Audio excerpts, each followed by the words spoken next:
ಕರಾವಳಿಯಲ್ಲಿ ಈ ಬಾರಿ ಮಳೆ ತಡವಾಗಿ ಪ್ರವೇಶಿಸಿದರೂ ಕೂಡ ಕಾರ್ಕಳ ಭಾಗದ ಜನರಿಗೆ ಈ ಬಾರಿ ಏನಾಗಿದೆ ಅಂತ ಹೇಳಿದ್ರೆ ಈ ಮಳೆಗಾಲ ಅನ್ನುವಂಥದ್ದು ದುಸ್ವಪ್ನ ಆಗಿದೆ ಅಂತಲೇ ಹೇಳ್ಬೋದು. ಯಾಕಂತ ಹೇಳಿದ್ರೆ ರೇಂಜಾಳ ಎನ್ನುವ ಪ್ರದೇಶದಲ್ಲಿ ಬಹುತೇಕ ಗುಡ್ಡ ಅನ್ನುವಂಥದ್ದು ಕುಸಿಯುವ ಸ್ಥಿತಿಯಲ್ಲಿದ್ದು ಮನೆಗಳು ಆತಂಕದಲ್ಲಿರುವಂಥದ್ದು. ನಾವೀಗ ಕಾರ್ಕಳದ ರೇಂಜಾಳ ಪೇರಲಬೆಟ್ಟು ಹೆಡ್ಮೆ ಅನ್ನುವ ಪ್ರದೇಶದಲ್ಲಿ ನಾವಿದ್ದೇವೆ. ನೋಡ್ಬೋದು ಸರಿಸುಮಾರು ಒಂದು 2 ಎಕರೆ ಜಾಗದಲ್ಲಿರುವಂಥ ಭೂಮಿ ಅನ್ನುವಂಥದ್ದು ಸಂಪೂರ್ಣವಾಗಿ ಕುಸಿತಕ್ಕೊಳಗಾಗಿ ಕೆಳಗಡೆ ಕುಸ್ಕೊಂಡು ಬರ್ತಾ ಇರುವಂಥ ಒಂದು ಪರಿಸ್ಥಿತಿ ಇಲ್ಲಿ ನಿರ್ಮಾಣ ಆಗಿರುವಂಥದ್ದು.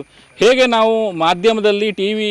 ಮಾಧ್ಯಮದಲ್ಲಿ ಮತ್ತು ಸಾಮಾಜಿಕ ಜಾಲತಾಣಗಳಲ್ಲಿ ಕೇರಳದ ವಯನಾಡಿನ ದೃಶ್ಯವನ್ನು ನೋಡ್ತಾ ಇದ್ದೇವೆ, ಬಹುತೇಕ ಅದೇ ದೃಶ್ಯ ಇಲ್ಲಿ ಕಾಣಲಿಕ್ಕೆ ಸಿಗ್ತಾ ಇದೆ ಅಂತಲೇ ಹೇಳ್ಬೋದು. ಯಾಕಂತ ಹೇಳಿದ್ರೆ ಅಷ್ಟು ಅಪಾಯದ ಪರಿಸ್ಥಿತಿ ಕ್ಷಣ ಕ್ಷಣಕ್ಕೂ ಹೆಚ್ಚುತ್ತಾ ಇದೆ ಅಂತಲೇ ಹೇಳ್ಬೋದು.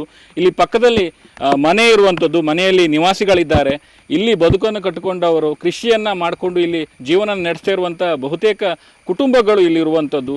2 ರಿಂದ 3 ಮನೆಗಳು ಈ ಭಾಗದಲ್ಲಿ ಇರುವಂಥದ್ದು. ಅಲ್ಲಿ ಗುಡ್ಡ ಒಮ್ಮೆ ಏನಾದರೂ ಕುಸಿದರೆ ಅಥವಾ ಜರ್ಕೊಂಡು ಬಂದರೆ ಇಲ್ಲಿರುವಂಥ ಮನೆ ಅಥವಾ ಇಲ್ಲಿ ಬೆಳೆದಿರುವಂಥ ಸಂಪೂರ್ಣ ಕೃಷಿ ಇರ್ಬೋದು ಅಥವಾ ಮನೆ ಕಟ್ಟಿರುವಂಥ ಮನೆ ಬಾವಿ ಎಲ್ಲವೂ ಕೂಡ ಮುಚ್ಚಿ ಹೋಗುವಂಥ ಪರಿಸ್ಥಿತಿ ಎದುರಾಗಿರುವಂಥದ್ದು. ಈ ಹಿನ್ನೆಲೆಯಲ್ಲಿ ಇಲ್ಲಿನ ಕಾರ್ಕಳದ ಸ್ಥಳೀಯರು ತಕ್ಷಣ ಅವರನ್ನು ಇಲ್ಲಿಂದ ಬೇರೆ ಕಡೆಗೆ ಶಿಫ್ಟ್ ಮಾಡುವಂಥ ಒಂದು ಕಾರ್ಯಕ್ಕೆ ಕೈ ಹಾಕಿದ್ದಾರೆ ಅಂತಲೇ ಹೇಳ್ಬೋದು. ನಿನ್ನೆ ದಿನ ತಹಶೀಲ್ದಾರ್ ಇಲ್ಲಿಗೆ ಭೇಟಿ ನೀಡಿದರು. ಭೇಟಿ ನೀಡಿ ಆ ಸಂದರ್ಭದಲ್ಲಿ ಅವ್ರ ಜೊತೆ ಭೂಗರ್ಭ ವಿಜ್ಞಾನಿಯೂ ಕೂಡ ಜೊತೆಗಿದ್ರು ಅನ್ನುವಂಥ ಮಾಹಿತಿಯನ್ನು ಇಲ್ಲಿ ಸ್ಥಳೀಯರು ನೀಡಿರ್ತಾರೆ.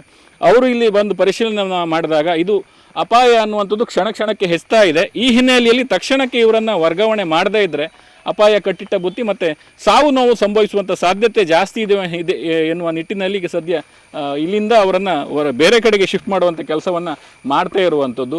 ಏನಾಗಿದೆ ಅಂತ ಹೇಳಿದ್ರೆ ಬಹುತೇಕ ಈ ಭಾಗದಲ್ಲಿ ಏನಂತ ಹೇಳಿದ್ರೆ ಒಂದು ರೀತಿ ಬಂಡೆಕಲ್ಲಿನ ರೀತಿಯಲ್ಲಿ ಇರುವಂಥ ಪರಿಸರ ಇರುವಂಥದ್ದು. ಬಂಡೆಕಲ್ಲಿನ ಮೇಲೆ ಮಣ್ಣು ಕೂತಿರುವಂಥ ಒಂದು ಸಾಧ್ಯತೆಗಳಿದೆ. ಹಾಗಾಗಿ ಆ ಮಣ್ಣು ಅನ್ನುವಂಥದ್ದು ನೀರಿನ ಸೆಳೆತಕ್ಕೆ ಸಿಕ್ಕಿ ಕಳೆದ 1 ವಾರದಿಂದ ನಿರಂತರವಾಗಿ ಮಳೆ ಆಗ್ತಿರುವ ಹಿನ್ನೆಲೆಯಲ್ಲಿ ನೀರಿನ ಸೆಳೆತಕ್ಕೆ ಸಿಕ್ಕಿ ಮಣ್ಣು ಅಂಥದ್ದು ಕೊಚ್ಚಿಕೊಂಡು ಹೋಗ್ತಿರುವಂಥ ಪರಿಸ್ಥಿತಿ ಇಲ್ಲಿ ನಿರ್ಮಾಣ ಆಗಿರುವಂಥದ್ದು. ನಮ್ಮ ಜೊತೆಗೆ ಇಲ್ಲಿ ಸ್ಥಳೀಯರಿದ್ದಾರೆ, ಅವರು ಅದ್ರ ಬಗ್ಗೆ ಸಂಪೂರ್ಣವಾದ ಮಾಹಿತಿಯನ್ನು ಕೊಡ್ತಾರೆ.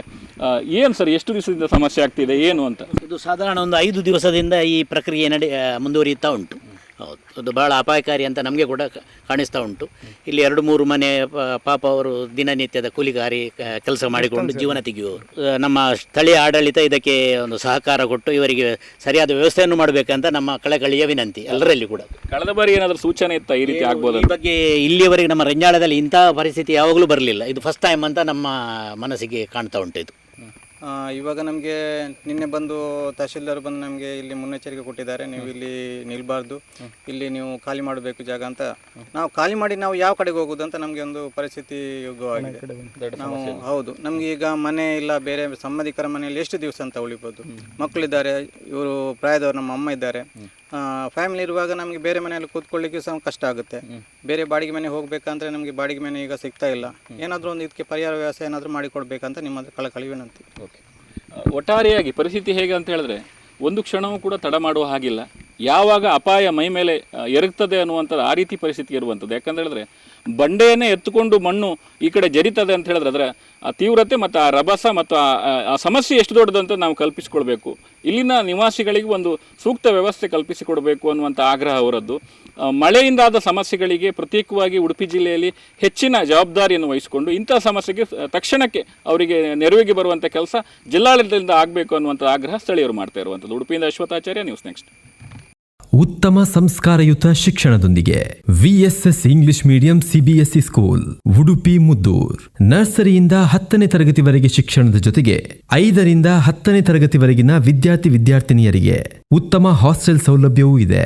ನಿಮ್ಮ ಮಕ್ಕಳ ಪ್ರವೇಶಾತಿಗಾಗಿ ಈ ಸಂಖ್ಯೆಗೆ ಕರೆ ಮಾಡಿ.